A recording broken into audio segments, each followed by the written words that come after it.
ada. Ya. Ya mungkin kalau saya sih lebih sering di pengalaman ya. Jadi kalau tadi Bu Misla udah secara scope, terus secara title ya, secara introduction. Kenapa? Karena mungkin kalau prosedur sebetulnya tidak terlalu ketat jurnal ya. Makanya saya sih lebih ke arah jurnal karena nanti yang saya bahas ini jurnal juga lebih banyak ya. Gitu dibandingkan dengan proceeding gitu. Jadi dikasih yang lebih susah dulu lah. Karena kalau proceeding nggak terlalu susah. Yang penting ikutin scope aja gitu ya. Jadi saya emang judulnya berbagi pengalaman ya dalam publikasi artikel tentang reputasi. Nah mungkin ini ya pandang tentang pendidikan ya Ibu Bapak, kenapa kita harus melakukan penelitian ya, karena emang itu diatur ya di dalam peraturan dikti sendiri ya, jadi S1, S2, S3 itu harus. Nah biasanya kita kan suka ada kendala di kira-kira gimana ya cara menulis paper di proceeding, di jurnal ya. Nah salah satunya adalah ada budaya publish and perish ya, jadi mungkin Ibu Bapak nanti bisa minta diajarin sama sel ya gitu ya, atau bisa nanya saya juga tentang penggunaan publish and perish ya, jadi itu mencari literatur ya. Nah selanjutnya adalah lebih untuk ke arah peranan si perguruan tinggi ya, yang mempunyai peringkat gitu ya. Kalau kita publikasinya terutama yang mempunyai bereputasi tinggi itu meningkatkan tentang si perguruan tinggi itu atau rankingnya ya.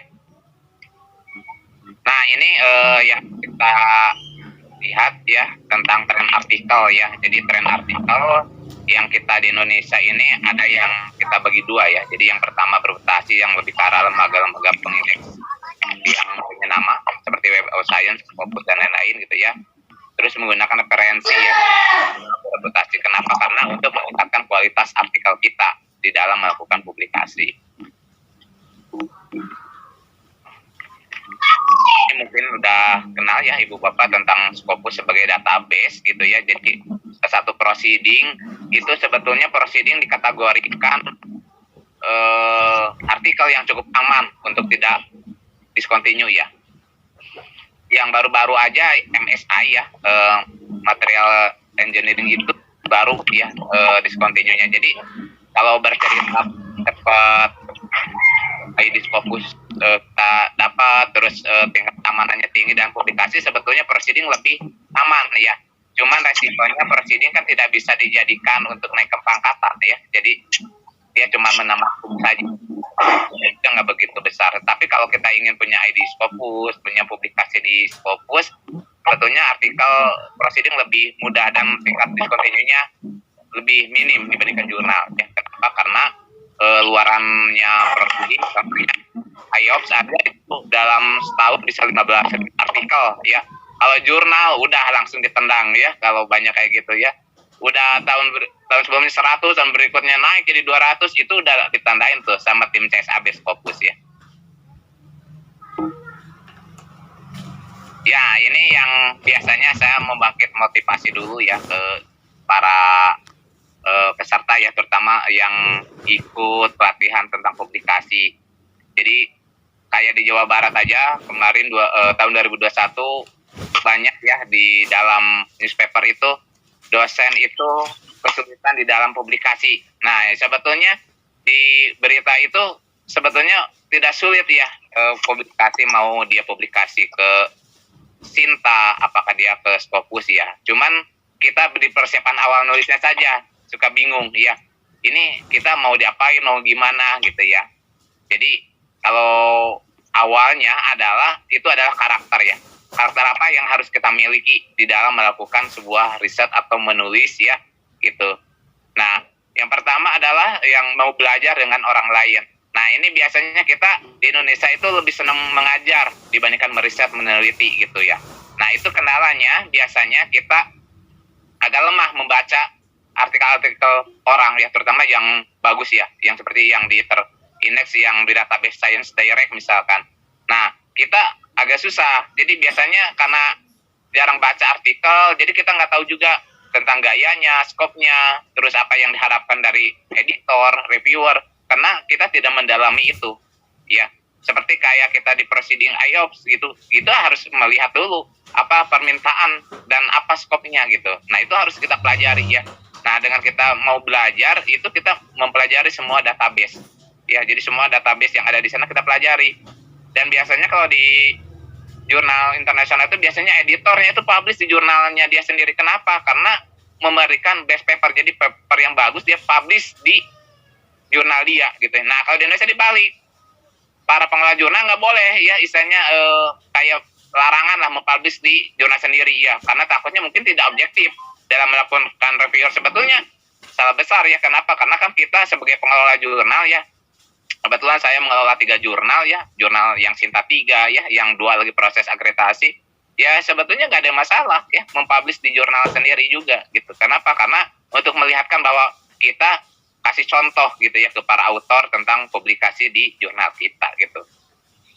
Selanjutnya adalah waktu khusus dalam penelitian ya. Jadi dalam menulis itu kita kan harus ada waktunya ya Ibu Bapak. Kenapa? Karena urusannya mood ya kalau menulis artikel itu. Saya biasanya kalau menulis, kalau bosan nulis buku ya pindah ke artikel. Bosan artikel pindah ke buku.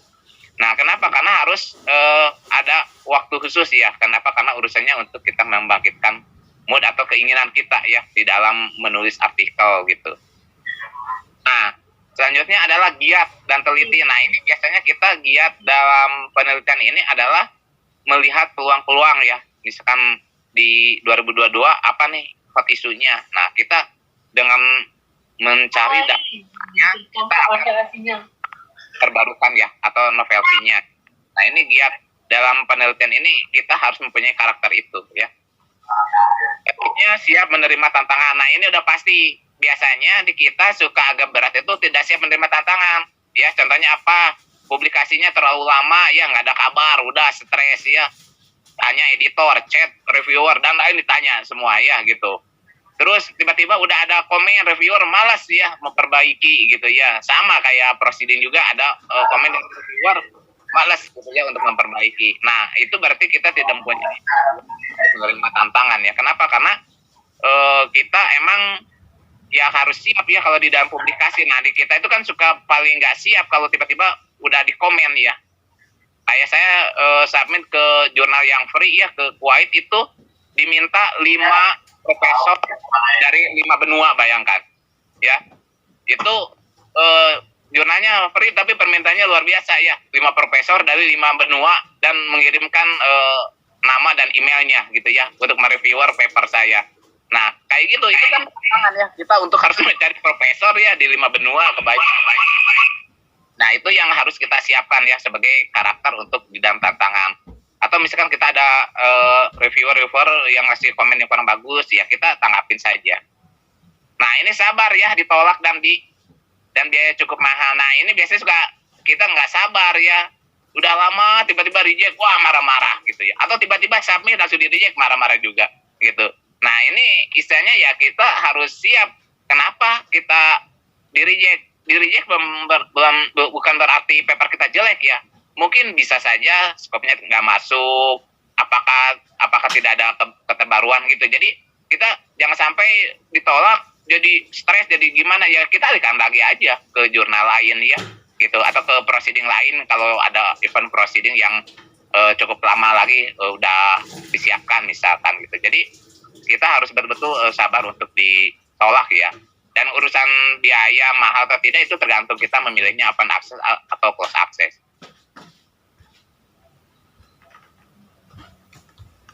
Nah ini selanjutnya adalah kita harus akrab dengan TIK ya Ibu. Jadi teknologi informasi dan komunikasi. Nah biasanya Ibu Bapak suka agak kendala di sini ya.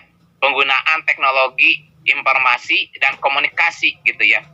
Aduh ini gimana ya cara memasukkan referensi, gimana kita menyusun penulisan. Nah itu tolong mulai diakrabkan kalau kita ada dalam menulis ya. Mau dia proceeding, mau dia jurnal, itu harus dibiasakan. Kenapa? Karena sekarang digitalisasi membantu sekali kita melakukan pengolahan data, dalam memasukkan referensi dan lain-lain. Selanjutnya ini KTP ya, kartu tanda penulis. Nah ini itu wajib juga seperti tadi ORCID ya, email institusi ya. Nah ini kita harus sudah memiliki sebagai penulis ya. Nah ini tools ya, yang harus kita siapkan untuk keperluan dalam publikasi. Yang pertama tadi Microsoft Office ya, jadi ada hidden caption grafik. Terus untuk referensi manager itu ada EndNote, ada Mendeley dan Zotero misalkan ya. Terus database jurnal internasional bermutasi ya, seperti Taylor and Francis, Sage, Springer ya, Science Direct. Software pencariannya ada POP misalkan ya, aplikasi download paper yang buat yang close ya, SCI Hub misalkan ya yang digunakan. Terus olah-olah datanya tadi bisa Excel, SPSS dan lain-lain. Itu contohnya ya yang harus kita siapkan dulu. Jadi kalau kita bikin paper mau di proceeding jurnal ini harus kita mempunyai toolsnya dulu. Nah ini adalah tentang penelitian yang mungkin sekilas nanti ada bab metode ya lebih detail. Ini saya kasih gambaran saja gitu ya. Jadi tentang penelitian kita mau pilih yang mana ya, penelitian kualitatif, kuantitatif misalkan ya, terus misalkan gabungan ya, nanti disesuaikan gitu ya. Jadi sesuaikan dengan yang Ibu riset ya, kira-kira cocoknya penelitian jenis apa yang digunakan gitu. Jadi jangan sampai salah menggunakan, itu repot nantinya dalam pengolahan data. Nah ini catatan penting ya untuk penulis ya. Jadi yang pertama adalah temuan atau findings ya, adalah topik yang disampaikan dalam hasil investigasi, bukan pengulangan rumusan masalah. Nah, kita biasanya suka bingung kira-kira ini temuan apa ya yang mau dimasukkan ke dalam paper proceeding atau jurnal gitu ya. Kalau enggak, ujung-ujungnya kita mengulang paper kita yang sebelumnya.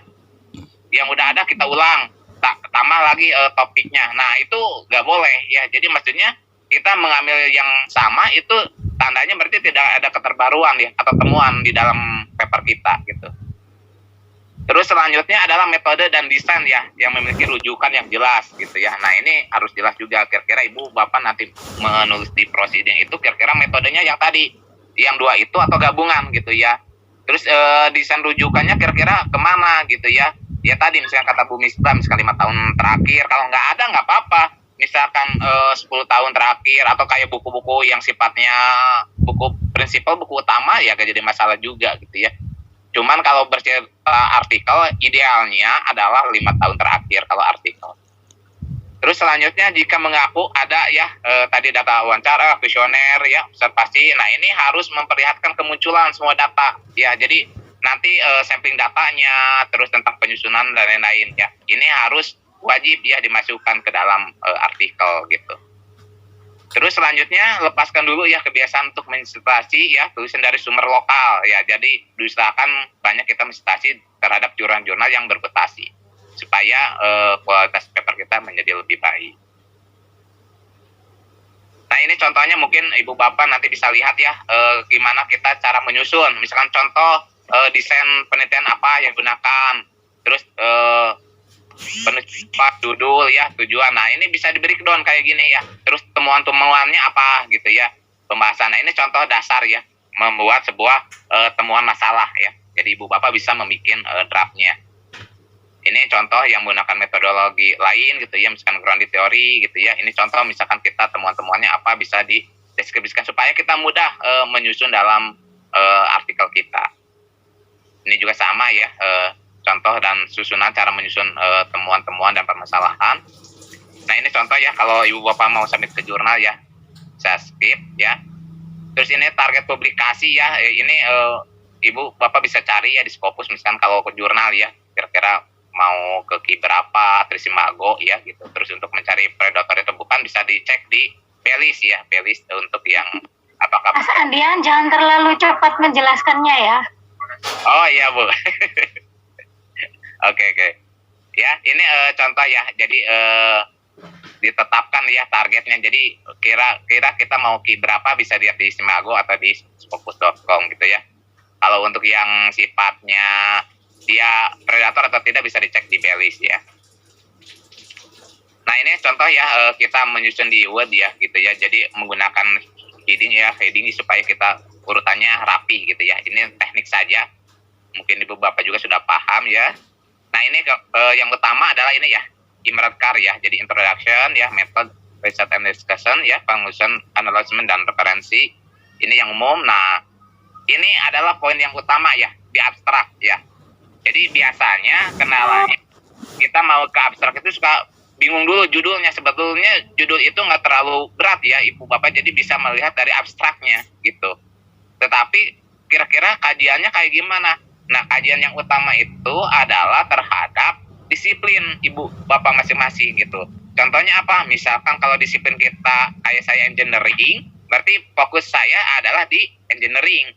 Nah, tinggal nanti area of interest-nya, kira-kira saya mau ngebahas tentang apa ya, misalnya arsitektur, nanti terhadap desain kah, terhadap metodologi bahan dan lain-lain gitu. Nah, itu contohnya gitu ya, untuk penentuan kira-kira judul kita tuh kemana. Kenapa?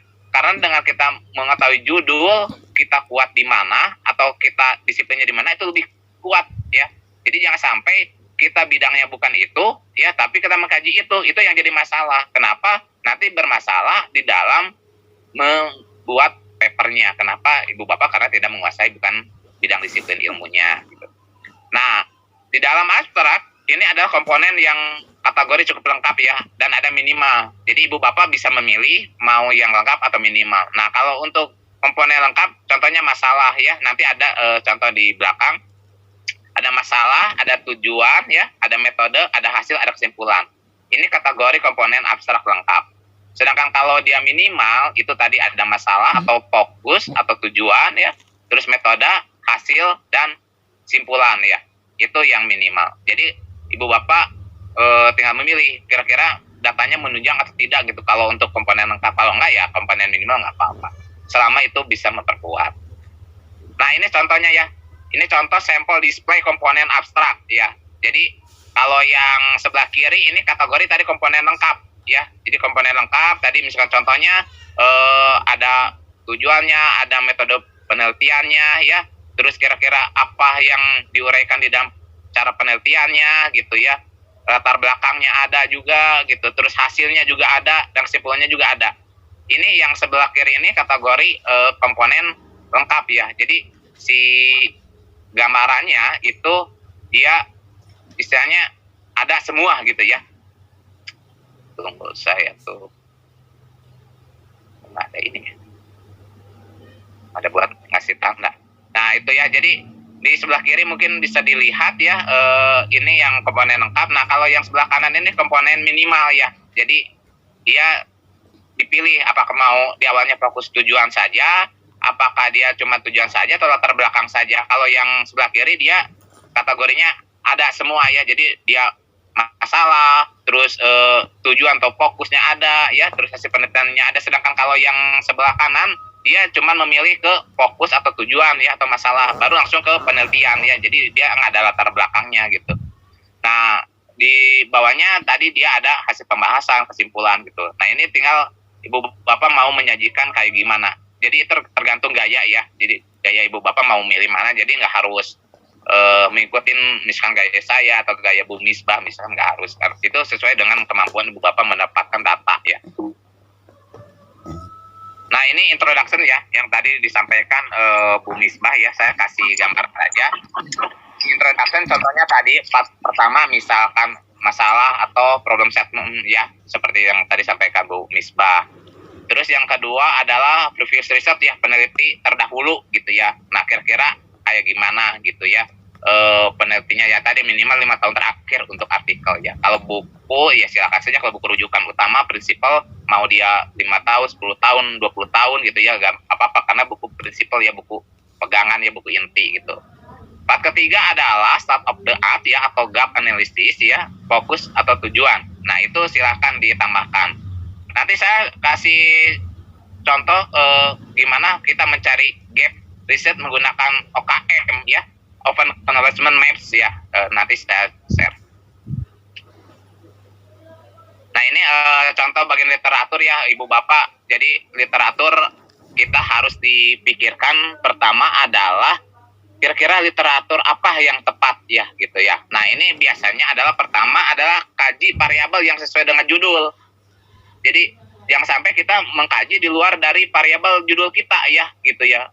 Kita bercerita pendidikan, kita mengkajinya kesehatan ya, itu nggak nyambung gitu ya. Jadi variabel pendidikan, kira-kira pendidikan apa yang mau dibahas, misalkan online learning, misalkan tentang daring, tentang apa ya, itu skopnya ke pendidikan gitu. Jadi kaji variabelnya gitu. Nanti supaya kita mudah mencari dalam literatur view-nya gitu. Jadi nggak ada kesulitan. Selanjutnya adalah trik cari di paper ya, di mesin pencarian ya. misalkan di POP ya gitu 3 sampai 5 paper. Nah, itu nanti Ibu Bapak bisa belajar di pelajaran Paris atau bisa menggunakan nanti yang saya kasih contoh OKM ya untuk mencari gap di OKM bisa untuk mencari papernya. Lalu parafase sinonim ya, ramuan menjadi baru. Nah, itu salah satu teknik untuk memperbaiki ya di dalam paper kalau Ibu Bapak melakukan dengan detail. Insya Allah saya akan berkunjung ke seluruh FEB. Saya akan ketemu sesuatu yang unik dan saya kira itu dan Bu Indah dan dalam menggunakan sistem OKM ya, Open Containment Map ya. Mungkin sudah ada pernah yang menggunakan mungkin ya.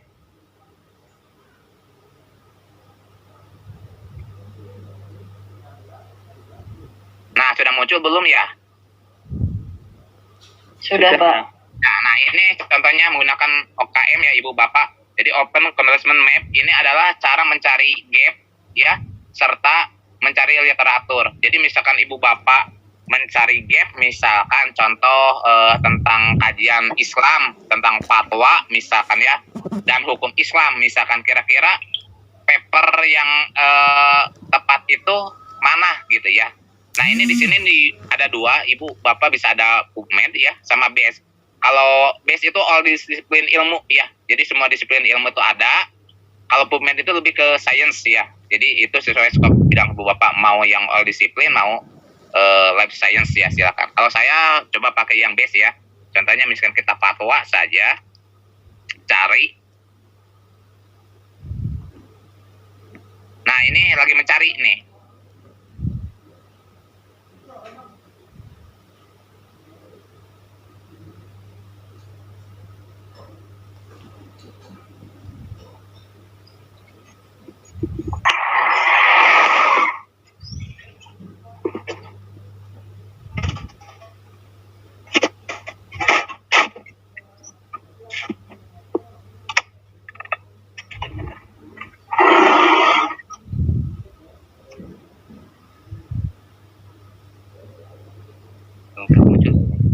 Nggak tahu kemana ini.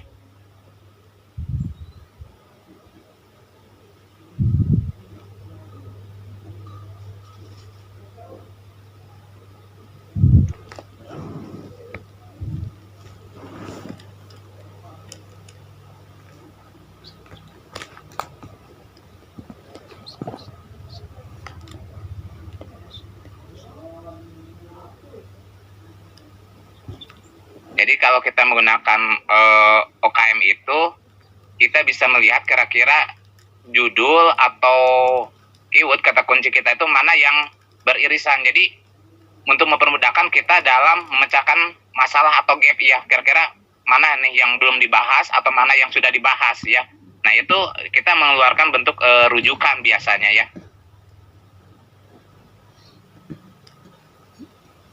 Nggak muncul sininya ya.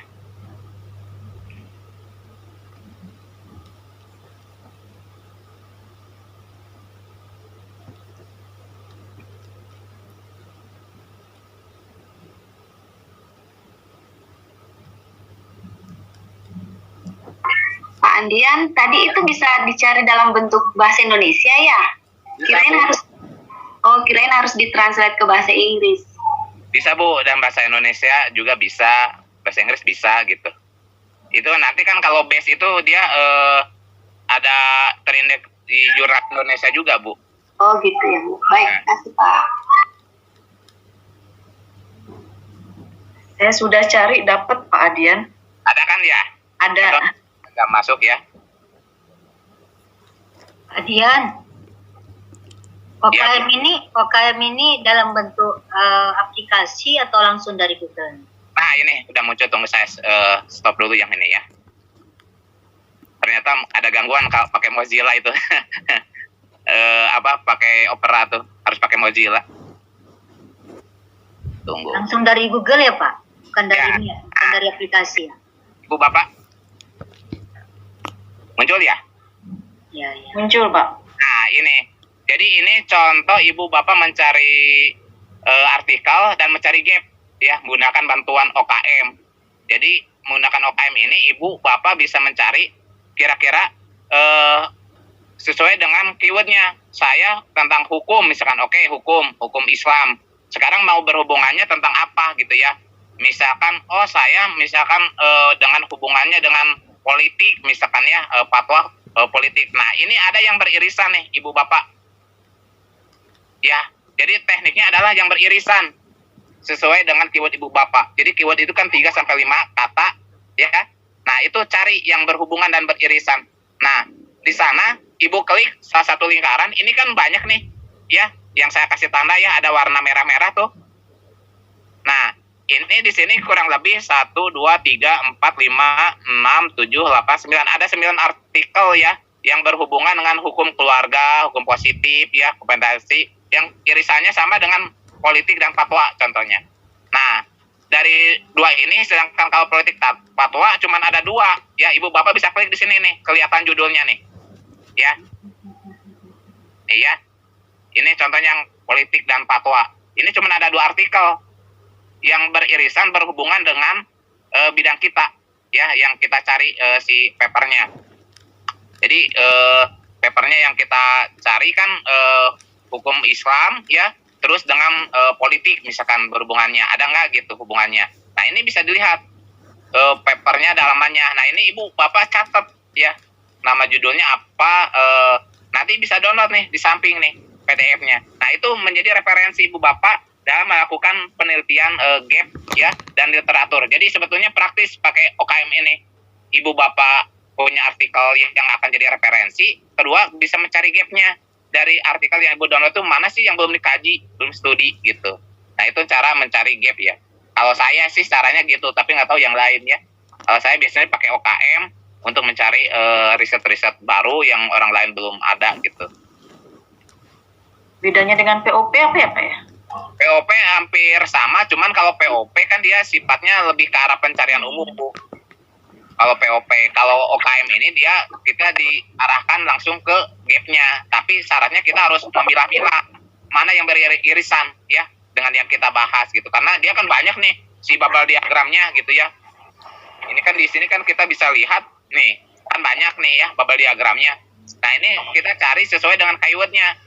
Keyword Ibu misalkan ada 3 sampai 5 kata, mana yang beririsan, itu Ibu ambil artikel dan papernya.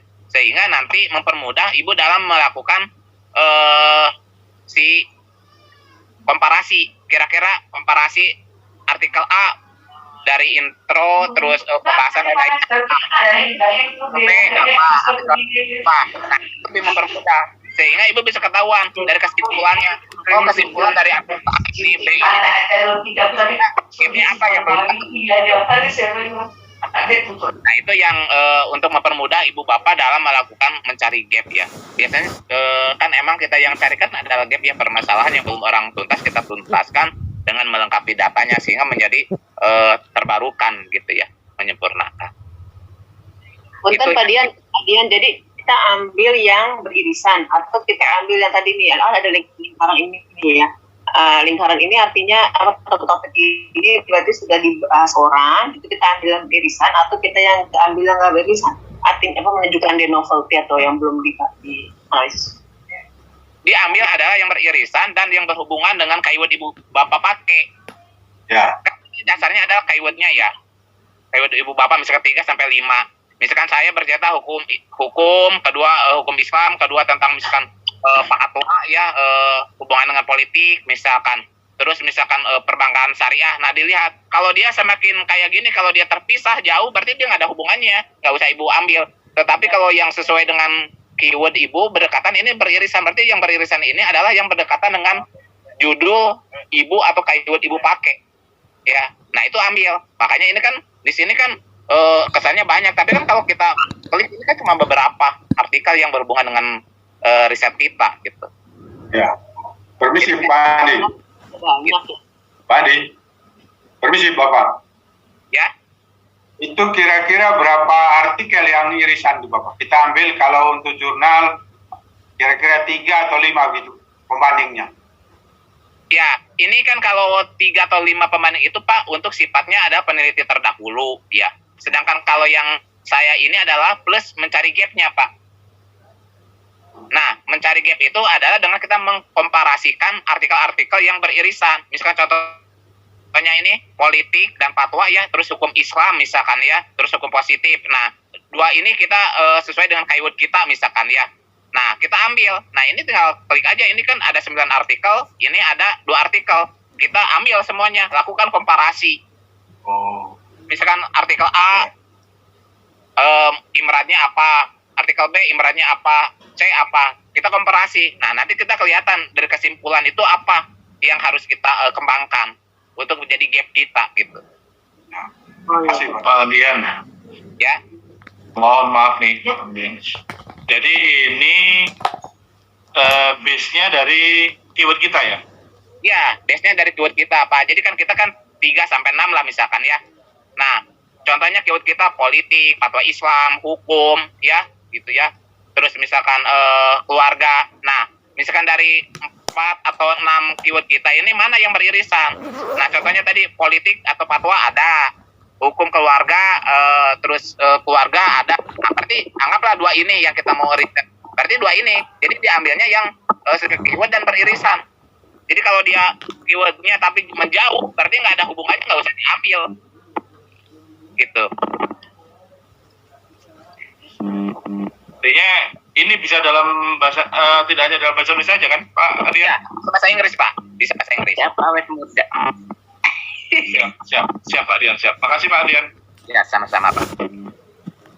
Kalau dari tahunnya bisa nggak Pak Aldian? Kita filter dari open knowledge dari ini. Kita ambil tahun. Kita mau ambil tahunnya sekian terbaru, misal 5 tahun terakhir itu bisa nggak Pak? Ini diatur OKM. Oh, di sini dilihatnya di sini Bu, diklik dulu. Nanti kan kelihatan muncul. Nih, kelihatan tahunnya. 2022, 2018. Disorot aja, Pak. Kelihatan langsung Satu ya di ini ya. satu-satu. Beda dengan publish or perish. Kalau publish or perish itu bisa berdasarkan tahun. Iya. Dan itu bisa dibatasi mau berapa, 200 artikel, 500. Publish or perish bisa, tapi kalau OPM karena kita melihatnya adalah berhubungan dan beririsan, sifatnya mencari gapnya gitu. Kalau publish or perish emang murni mencari artikel untuk referensi, tidak untuk mencari gap. Kalau ini OKM ini untuk ke arah gapnya yang kita cari plus dengan kita cari referensi. Jadi lebih kalau menurut saya sih lebih simple OKM itu dibandingkan yang lain gitu. Kecuali kalau untuk nama-nama referensi pakai publish or perish ya silakan. Dian, Ya Bu. ya saya yang nanya, gini Pak Dian, bisa nggak saya bertanya, bagaimana kita memperoleh ini apa namanya OKM itu, ada nggak seperti BOP itu harus kita download dulu, gimana itu caranya Pak Dian? Sama, ini download tinggal klik Bu, misalkan artikelnya mau yang kita download tinggal sorot, nanti klik ini nanti kalau ada di pinggir Bu. Bukan itu maksudnya Pak Dian. UKM-nya ini. UKM-nya ini. Oh ini enggak Bu, nggak di download, ini tinggal subscribe aja. Tinggal cari di Google aja Aja Bu. Sedia di Google gitu ya Pak ya, Dian. Nah, Sudah buka, udah bisa Pak. ya, perish, POP kan harus terinstall, kalau ini enggak Bu. Iya, apa perlu diinstal dulu Pak? Nggak perlu Bu. Tidak perlu Bu Yeni. Ya, thank you. Ya. Mantap Pak Andian, mantap. Saya sudah coba, bisa. Ya Pak. Dian, Ya, saya selamat masuk. Passwordnya bisa lebih dari 1 ya? bisa Bu.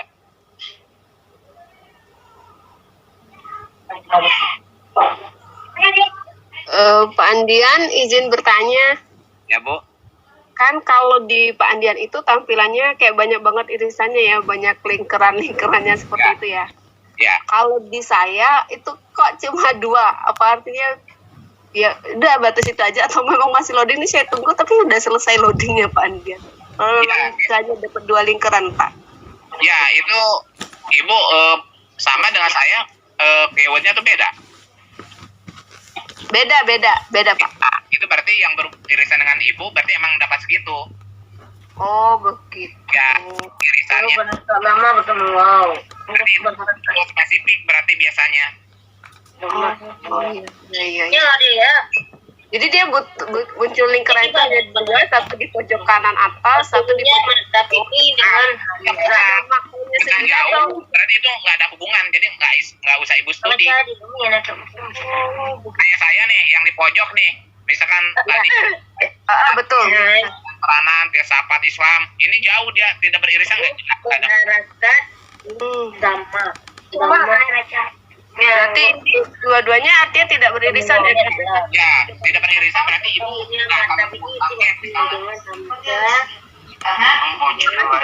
mau di mood ya, mau di jadi kalau misalkan dia misah dari lingkaran, berarti itu nggak ada hubungannya. Jadi dari nggak ada hubungan itu berarti ibu nggak bisa mendapatkan apa-apa gitu.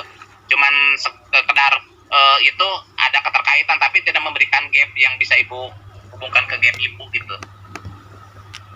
Iya, jadi dia betul-betul nggak ada lingkaran yang saling berkait gitu kan? Ada dua. Berarti kalau gitu berarti emang ibu mencari keywordnya kurang tepat ya. Nah itu jadi keyword juga berperan Bu untuk menentukan bahwa judul kita, abstrak kita, terus gap kita gitu. Jadi kalau misalkan kita yang satu misalkan kita bahas tentang pendidikan, misalkan tentang daring, tentang LMS, tiba-tiba ibu ada bahas tentang misalkan tentang kebakaran gitu. Nah kayak gitu masuk, tapi ibu misalkan ada ngebahas tentang misalkan di dalam pandemi ini misalkan pembelajaran online potensi kebakaran rendah karena istilahnya anggaplah siswa atau mahasiswa itu tidak melakukan perkuliahan offline.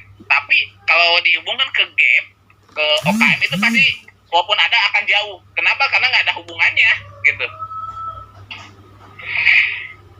Kayak gitu. Jadi keyword itu harus betul-betul satu benang merah gitu loh. Jadi jangan sampai jauh. Kalau jauh nanti di OKM-nya akan jauh, dia misah, nggak ada irisan. Kalau nggak ada irisan berarti dia nggak bisa ditemukan gap-nya nanti di artikel lain. Pak Andrea, Terima kasih Bapak. kalau kita cari itu cuma satu kata ya Pak ya? Atau Ya. semua keywordnya itu kita masukkan di dalam mencari KM itu? Ya, Gimana? jadi keywordnya itu nanti ibu bapak masukkan yang sifatnya spesifik yang utama. Misalkan tadi kalau dia online learning ya, pendidikan online misalkan. Nah itu kuncinya karena kan pasti banyak tuh yang berhubungan. Tinggal nanti dicocokkan sama. Makanya sebetulnya kalau keyword itu lebih baik keyword inti. Nanti ibu bapak cocokkan dengan OKM. Itu lebih mudah sebetulnya. Dibandingkan kalau ibu bapak, saya udah bikin keywordnya 5 atau 6. Nah, ibu bapak mau cari per item itu sebetulnya akan lebih lama lagi untuk mencari gapnya. Tapi kalau bapak yang intinya dibikin satu, nanti sisanya ibu bapak ambil dari OKM itu lebih mudah. Contohnya misalkan online learning misalkan satu, nah ini kan banyak nanti irisannya atau kayak fatwa. Saya bercerita tentang hukum Islam, misalkan berarti kan hukum Islam itu utamanya fatwa ya. Nah fatwa misalkan, nah ini kita tinggal cari di sini mau fatwa tentang apa, tentang politik, hukum keluarga. Nah nanti jadi bisa dijadikan sebagai keyword bapak gitu. Berarti tandanya itu kan memperhemat bapak memikir keyword. Ya, dibandingkan bapak mikir keyword saya 5-6 bikin dulu baru disearchingkan, dibikin per item itu lebih repot. Kalau saran saya sih gitu. Jadi bikin kata kunci yang utama yang vokal terhadap judul atau abstrak yang mencerminkan paper bapak sehingga pas dibikin di OKM ini akan mendapatkan keyword yang pas, paper riset yang pas, terus gapnya juga mudah dicari gitu. Dibandingkan kalau kita dibikin terpisah. Kan biasanya kita Tanya. ya Bu. Saya ya Pak. Maaf nih Pak, saya bisa minta tolong nggak Pak? Ini misalnya OKM ini dibuatkan daftar. Soalnya dari pertemuan-pertemuan yang lalu itu banyak sekali istilah-istilah yang sampai sekarang saya kadang sementara nulis kadang lupa apa lagi itu istilah misalnya untuk mencari preface, ngambilnya di mana, OKM untuk apa gitu. Soalnya banyak istilah-istilah yang baru buat khususnya buat saya. Bisa tolong dibuatkan nanti Pak daftar-daftarnya untuk memudahkan. Apalagi kita ini emak-emak kan. Banyak lupanya. Makasih Pak Dian. Ya, ya kalau istilah atau penggunaan itu kan tergantung kita pembeliannya. Jadi kan sebetulnya nggak harus ngikutin kayak saya juga mungkin ya, karena ada Bu Misbah yang lain yang lebih banyak juga. Jadi kalau saya kan contoh ya. Nah, kalau misalkan nanti saya kasih contoh, saya pengguna ini nanti kayak guru silat ngikutin saya.